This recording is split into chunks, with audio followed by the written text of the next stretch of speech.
44장을 다 읽었습니다. 그런데 내용은 간단하죠. 내용은 간단하고 또 상당 부분은 이제 이전에 있었던 일을 반복하는 그런 말씀으로 되어 있습니다. 오늘은 이 44장 말씀을 가지고 하나님이 원하시는 것은 우리의 변화된 모습입니다. 그런 주제로 말씀을 전하겠습니다. 하나님이 원하시는 것은 우리의 변화된 모습입니다. 하나님께서 우리에게 가장 원하시는 게 뭐냐? 우리의 변화된 모습입니다. 우리의 신앙과 인격이 변화되어서 하나님께서 쓰시기에 합당한 사람, 또 하나님이 복을 주시기에 합당한 사람으로 변화되는 것, 그게 하나님께서 우리에게 원하시는 거예요. 그러니까 우리들이 하나님을 기쁘게 하는 삶을 살려면 우리 자신이 변화되어야 됩니다. 신앙적인 면에서도 변화되어야 되고 또 인격적인 면에서도 변화되어야 됩니다. 오늘 말씀을 보면은 그 요셉의 형들이 이제 변화된 모습이 나타나죠. 하나님께서 여러 번 깨달음을 통해서 요셉의 형들을 변화시키십니다.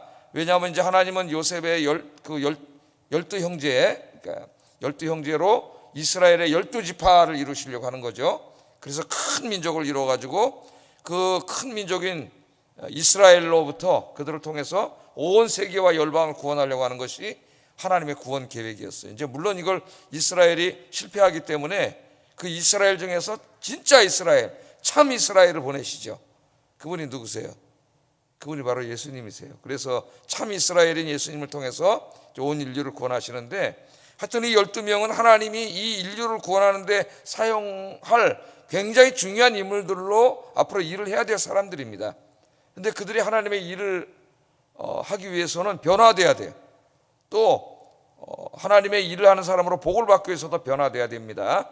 그래서 여러 가지 사건들을 통해서 이제 형들을 변화시키는데, 오늘 그 변화된 형들의 모습이 오늘 이렇게 뚜렷하게 나타나는 본문이 오늘 44장이에요. 그래서 한번 잠깐 이 말씀을 묵상하겠습니다. 자, 요셉이 이제 다시 곡식을 사러 온 자기 형들을 자기 집으로 초청을 해가지고 점심을 거나하게 대접을 했죠. 잔치를 하는 수준으로 그렇게 식사를 다 하게 하고 이제 곡식을 다 줘서 돌려보냅니다.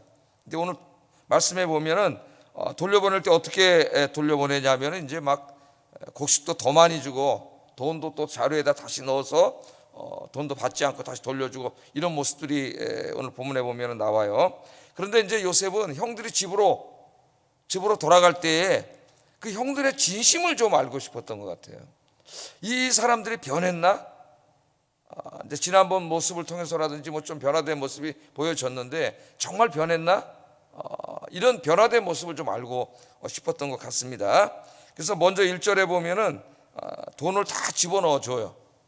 그 쌀도 주고 다시 갖고 온 돈도 다 넣어줍니다. 1절 한번 읽어보겠습니다. 시작.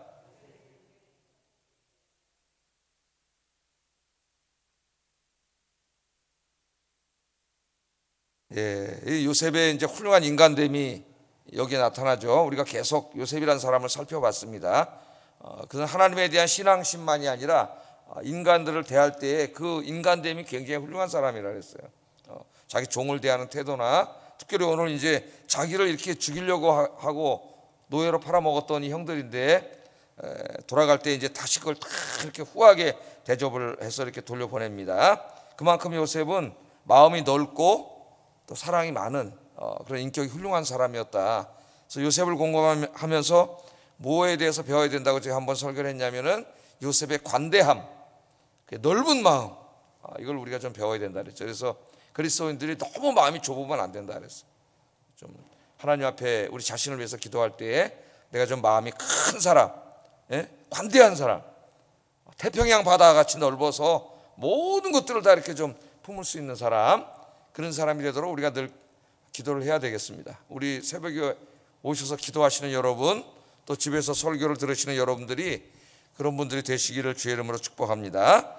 자, 그렇게 풍조하게 이제 막 형들은 악을 행했지만은 그 악을 선으로 갚는 거죠. 요셉이 다 그렇게 주는데, 자, 여기에 좀 이상한 행동을 하나 하지요. 그게 뭐냐면은 자기의 이제 어떻게 보면 어머니가 같은 동생이죠. 라헬, 어머니가 라헬이잖아요. 야곱이 진짜 사랑했던 여인 라헬인데 거기에 이제 두 아들을 낳죠. 요셉 자기하고 베냐민 동생. 그러니까 이제 두 형제인데 나머지 이제 배다른 형들이 엄청나게 핍박을 많이 했잖아요. 시기를 해가지고. 자, 근데 이 베냐민이 이제 온 것을 보고 진짜 이게 몇 년 만에 동생을 만난 거예요. 20몇 년 만에 봤습니다. 그러나 이제 자기를 알리지 않았기 때문에 요셉은 알지만 나머지는 모르죠. 근데 이제 그 베냐민의 그 곡식잔에는 은잔을 하나 몰래 넣도록 지시를 해요. 청지기에게 은잔을. 2절 한번 읽어보겠습니다. 시작.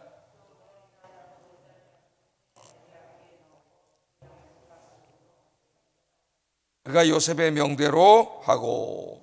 자, 여러분, 왜 베냐민 자루에 은잔을 넣었을까요? 이제 우리가 읽어서 본문을 읽어서 알지만은 이 사건을 통해서 베냐민을 억류시켜 놓고 그 베냐민 혼자 이제 억류시켜 놨을 때 나머지 형들이 베냐민에 대해서 어떤 태도를 보이는지, 아이고 저놈 하나 여기 잡혔으니 우리 얼른 도망가자, 그러고 도망가는지, 아니면 뭐 변화된 모습이 있는지, 이런 모습을 좀 알고 싶었던 것 같습니다. 그리고 형들이 또 변화되지 않았다면 20여 년 전에 자기를 팔아먹은 것처럼 또 가다가 이 베냐민을 또 어떻게 할지도 모르잖아요. 그런 불안한 마음도 있었을 거예요. 그래서 이 형들의 마음을 알고 싶었던 것 같아요. 그래가지고 이제 은잔을 베냐민에게만 넣어서 보냅니다. 그리고 이제 베냐민과 형들이 떠난 다음에 곧바로 이제 청지기를 보내가지고 가서 붙잡아서 왜 이 은잔을 훔쳐갔느냐, 내 주인의 은잔을 훔쳐갔느냐 꾸짖으면서 이제 베냐민을 억류하려고 그렇게 하는 것이죠. 자, 그래서 이제 이 청지기가 요셉 형들이 떠난 다음에 쫓아가서 이 은잔을 훔친 것에 대해서 엄중하게 이제 문책을 했더니 요셉의 형들이 깜짝 놀랐어요. 자기들 안 가져갔거든요. 그러니까 결백을 주장하는 거죠. 그러면서 뭐라 그러냐면은 누구든지 은잔이 나오는 사람은 죽을 것이고 우리 모두가 종이 되겠습니다. 누구 한 사람이라도 은잔이 나오면 우리 모두가 그는 죽을 것이고 우리 모두가 다 종이 되겠습니다. 이렇게 형들이 이야기합니다. 9절 보면 그런 말씀이죠. 당신의 종들 중 누구에게서 발견되든지 그는 죽을 것이요 우리는 내 주의 종들이 되겠습니다. 뭐 안 가져갔기 때문에 자기들은 거기다 몰래 집어넣는지를 뭐 꿈에도 몰랐던 거죠. 그렇게 얘기했더니 청지기가 뭐라 그래요? 10절 한번 읽어보겠습니다. 10절 시작.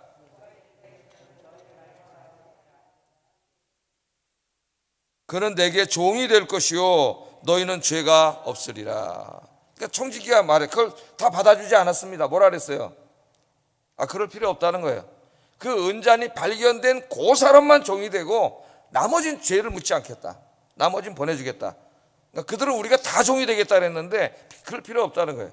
은잔을 훔쳐간 사람만 여기 종이 되고 나머지는 다 돌려보내주겠다. 청지기가 그렇게 얘기합니다. 그리고 이제 막 짐을 수색하는데 깜짝 놀랄 일이 생겼어요. 어디서 나왔어요? 베냐민 자루 속에서 은잔이 나온 거예요. 거기다 넣어놨는데 베냐민도 모르게 넣어놨어요. 은잔이 나온 거예요. 그러니까 지금 어떻게 됐습니까? 약속한 대로 이제 베냐민은 요셉의 종이 되어야 하고 물론 형들은 집으로 돌아갈 수 있게 됐습니다. 자, 여기서 보면은 요셉이 이제 은잔 테스트한 이유가 나오게 되는데 요셉이 이렇게 한 것은 형들의 마음을 알기 위한 거죠. 형들의 마음을. 인간은 항상 진심을 알고 싶어 합니다. 우리는 하나님이 아니기 때문에 서로의 진심을 잘 모르죠. 앞에서는 항상 뭐 서로 웃고 뭐 좋은 얘기하고 이렇게 할 수 있지만은 저 사람이 정말 저게 진심인지 아닌지는 우리가 사실은 다 알지 못해요.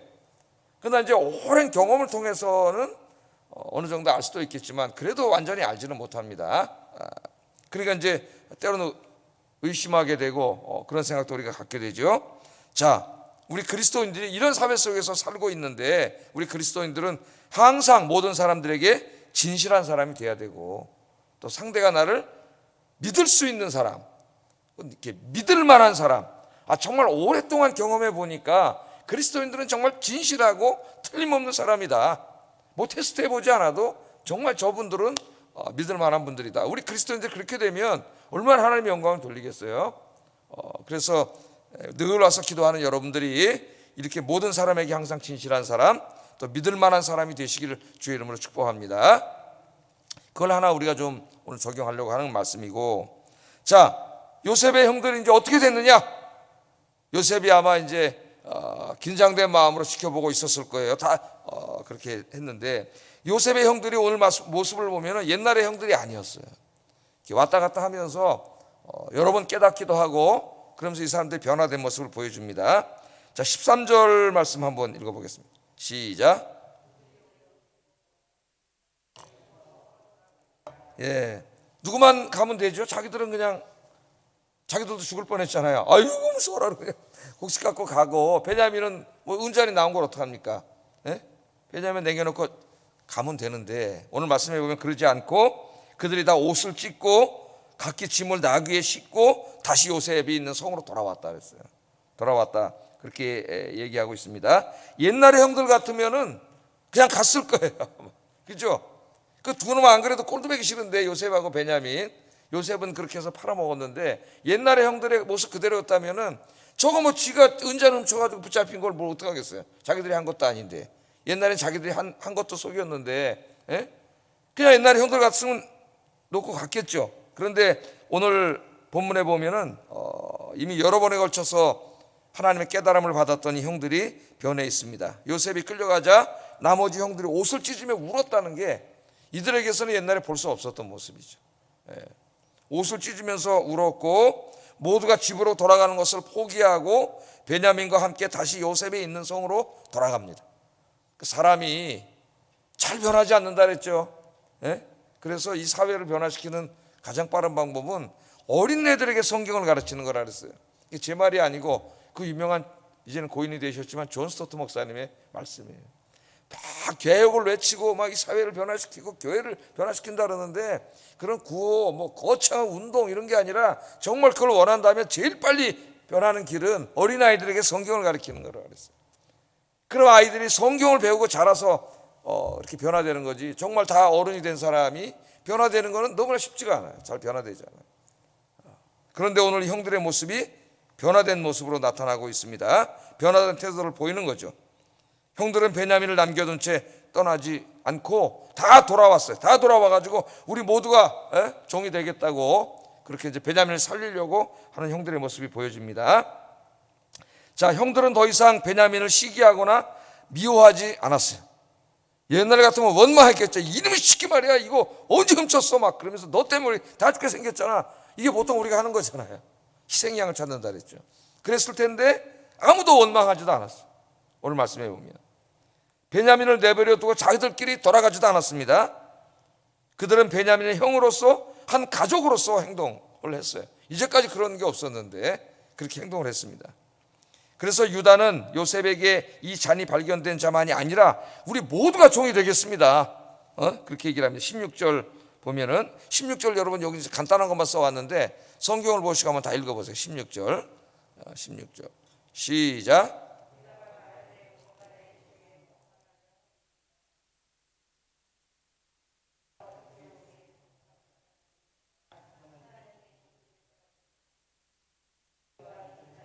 다 내 주의 노예가 되겠나이다. 여기 보면은 우리라는 말을 계속 사용합니다. 우리라는 말을, 이게 이제 이 변화된 모습을 잘 보여주는 말이에요. 이제까지 요셉의 형제들은 요셉과 베냐민을 우리라고 하는 그룹 안에 끼워주지 않았습니다. 우리 그러면 그 두 놈 제껴놓고 나머지 10명이 우리지, 저놈들은 눈에 가시. 그걸 죽이려고 그랬으니까요. 죽이고 노예로 팔아먹었으니까 우리가 안 들어갔었어요. 그런데 지금 형들이 우리 안에 베냐민을 포함시켜주고 있습니다. 우리 안에. 뿐만 아니라 베냐민을 위하여 우리가 다 함께 종이 되겠다, 그런 말까지 하고 있어요. 굉장히 놀라운 변화입니다. 동생을 노예로 팔아먹고 아버지를 속이면서도 눈 하나 깜빡하지 않던 사람들인데 이 사람들에게 놀라운 변화가 일어났습니다. 근데 더 놀라운 변화는 이제 유다를 통해서 분명히 드러나요. 유다를 통해서. 자, 요셉이 형들의 요청을 거절했어요. 필요 없다. 저 은잔을 훔친 놈, 저놈만 내가 종으로 삼겠으니까 너들은 돌아가라 그랬죠. 이제 요셉이 테스트를 한 거예요. 17절 한번 읽어보겠습니다. 시작.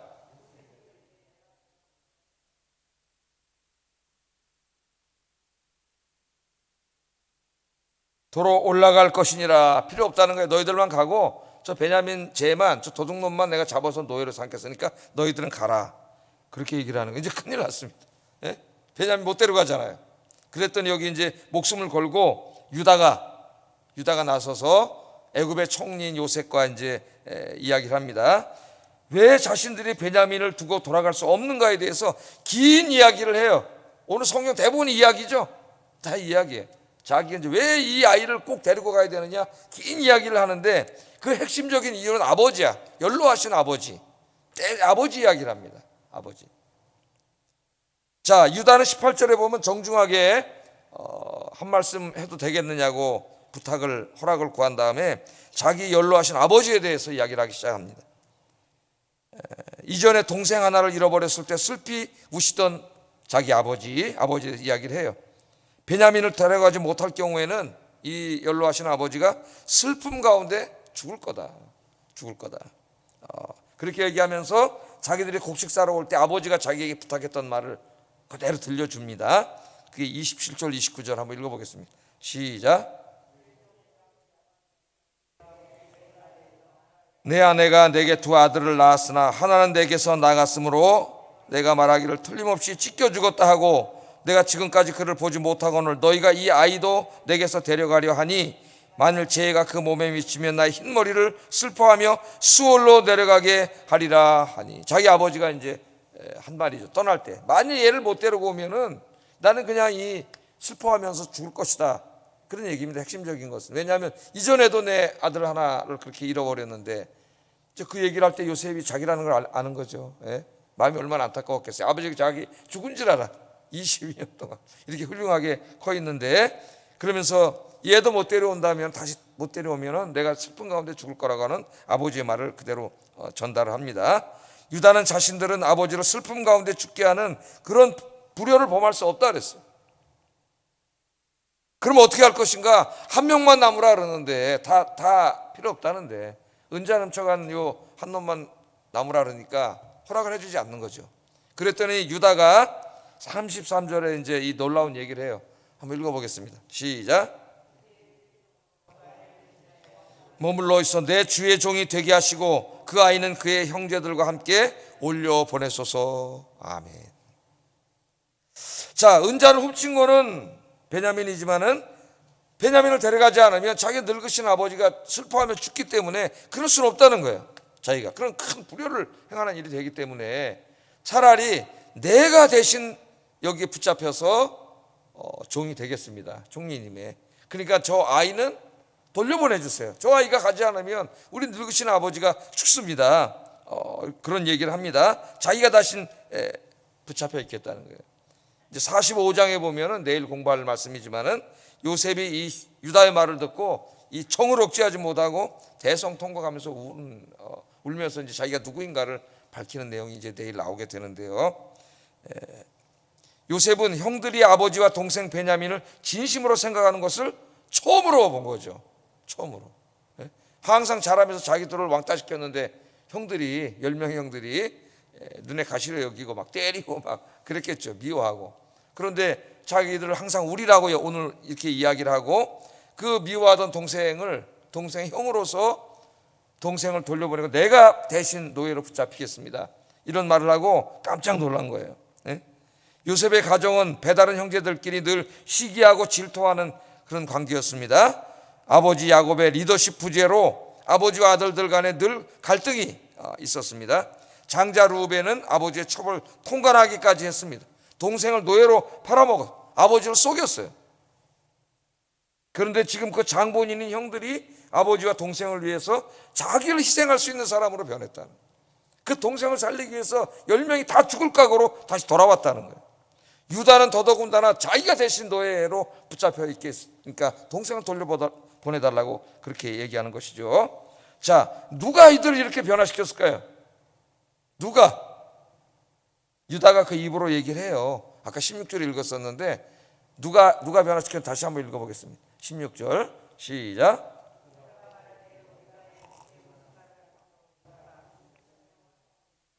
우리가 어떻게 우리의 정직함을 나타내리까? 하나님이 종들의 죄악을 찾아내셨으니 우리가 이 잔이 발견된 자가 다 내 주의 노예가 되겠습니다. 누가 하셨다래요? 하나님이 종들의 죄악을 찾아내셨으니. 이 말은 그 은잔이 발견된 것을 의미하지 않습니다. 그걸 말하는 게 아니라 더 큰 거에 대해서 얘기하는 거예요. 이런 곡식을 사러 지금 몇 번 계속 왔다 갔다 하면서 감옥에도 갇히기도 하고 여러 일이 있을 때마다 그때마다 하나님, 우리가 옛날에 동생한테 잘못해서 우리가 이 벌을 받는다 그런 얘기를 했죠. 자기들끼리 왔다 갔다 하면서 이제 그것을 계속 반성하고 깨닫는 중에 결정적으로 이 은잔 사건을 통해서 하나님이 종들의 죄악을 찾아내셨다는 거예요. 아버지를 속였잖아요. 이때까지 동생을 팔아먹고 깐족같이 속였습니다. 지금까지 아버지는 죽었는지 알고 있어요, 이 동생이. 그런데 하나님이 그 자기들밖에 모르잖아요. 공모해가지고 숨겼던 완전 범죄, 그것을 하나님이 다 보고 계셨다는 거죠. 찾아내셨다는 거예요. 이 은잔 사건을 통해서 자기들의 잘못을 다 드러내셨다는 거예요. 그래서 하나님이 이것을 깨닫게 하셨다는 거죠. 진정한 회개를 하려면 이제는 어떻게 해야 돼요? 아버지에게 돌아가서 자기들의 잘못을 고하고 용서를 구해야 합니다. 형들이. 근데 그것을 다 깨달으셨어요. 그러니까 하나님께서 이 사람들을 쓰시기 위해서 계속 곡식, 이제 기근이 든 그 어떤 하나의 사인이죠. 그것부터 해가지고 애굽을 왔다 갔다 하게 하면서 계속 작은 사건들을 통해서 조금씩 그 형들을 깨닫게 하신 거예요. 그들이 지은 죄가 얼마나 큰 죄인지, 동생을 팔아먹고 아버지를 속이고 평생 20여 년을 정말 아버지 슬픔 가운데 눈물 가운데 매일매일 살게 했던 얼마나 큰 죄입니까? 그 죄를 이제까지 숨기고 살아왔는데 결국은 이 일을 통해서 하나님이 그걸 다 깨닫게 하셨습니다. 그렇게 얘기하는 거죠. 자, 여러분, 우리가 요셉의 이야기와 형들의 이야기를 읽으면서 제일 중요한 주제 중에 하나가 하나님의 섭리이고, 또 하나는 깨닫게 하시는 하나님입니다. 야곱 이야기부터 그 아들들의 이야기까지 계속 보면 하나님의 깨닫게 하심도 굉장히 중요한 거예요. 뭘 깨닫게 하시는 거예요? 우리가 하나님 앞에 죄 지은 거, 사람들에게 잘못한 거, 나 그냥 깜짝같이 숨겨놓고 아무도 모르고 이건 완전 범죄다고 생각하고 있는 죄라 할지라도 하나님이 그걸 다 깨닫게 하신다는 거예요. 뭘 통해서? 환경을 통해서, 사람을 통해서, 어떤 사건을 통해서 하나님이 깨닫게 하셔요. 그러니까 깨닫게 하시는 게 은혜예요. 중요한 거는 그 하나님이 깨닫게 하실 때, 그게 뭐 설교 말씀을 들을 때든지 어떤 다른 사람을 통해서든지 환경을 통해서든지 깨닫게 하실 때 깨닫는 게 은혜인 줄로 믿습니다. 어떤 사람은 정말 못 깨달아요. 하나님이 아무리 사인을 줘도 못 깨달아요. 그게 이스라엘 사람들이었어요. 그래서 이사야 1장에 보면 뭐가 나와요? 하나님 깨닫게 하시려고 매를 때렸다 그러잖아요. 1장에 보면 발바닥부터 매를 때렸는데 깨닫지를 못하니까 계속 종아리 머리끝까지, 발바닥부터 머리끝까지 성한 데가 없다 그랬어요. 하나님이 그렇게 깨닫게 하시는데도 못 깨달아. 그러니까 발바닥부터 머리까지 맞은 거예요. 하나님 그렇게 비유를 하셨어요. 오늘 그런데 이 형들이 깨닫습니다. 하나님이 왜 이렇게 깨닫게 하세요? 아까 제목이 뭐예요? 하나님이 가장 원하시는 게 뭐라 그랬어요? 우리에게 우리의 변화된 모습이라 그랬죠. 우리는 죄 짓고 그 죄 가운데 살아서 늘 하나님을 마음 아프게 하고 그렇게 살아가는데, 우리가 이제 예수 믿고 구원받았잖아요. 우리 사랑해서 우리 같은 죄인을 구원해 주셨습니다. 그러나 하나님은 우리가 이 모습 이대로 살기를 원하지 않으세요. 우리가 변화되기를 원하십니다. 오늘 형들의 모습처럼. 그래서 우리를 변화시키기 위해서 여러 가지 일들로 깨닫게 하셔요. 우리가 잘못할 때마다 하나님 깨닫게 하세요. 그 세미한 하나님의 음성을 들을 수 있어야 됩니다. 오늘 이 형들이 깨달은 것처럼 하나님께서 우리가 꽁꽁 숨겨놓은 그 죄악을 오늘 드러내셨습니다. 찾아내셨습니다. 고백하고 회개해서 정말 그 동생을 위해서 내가 대신 너희가 되겠습니다 할 정도로 변화된 모습을 하나님이 원하시는 거죠. 그래야 하나님이 우리를 쓰실 수 있고 우리에게 복을 주실 수 있습니다. 제가 설교 때마다 가끔 이야기하는 게 있습니다. 우리가 하나님께 드려야 될 가장 좋은 선물, 큰 선물은 뭐라 그랬어요? 변화된 나 자신의 모습입니다. 근데 우리가 헌금도 드리고 헌신도 하고 다 하지만 제일 중요한 게 나 자신이에요. 하나님께 드리는 게 나 자신의 변화된 모습, 정말 하나님이 기뻐 받으실 만한 제물로 내 인생을 드리는 거죠.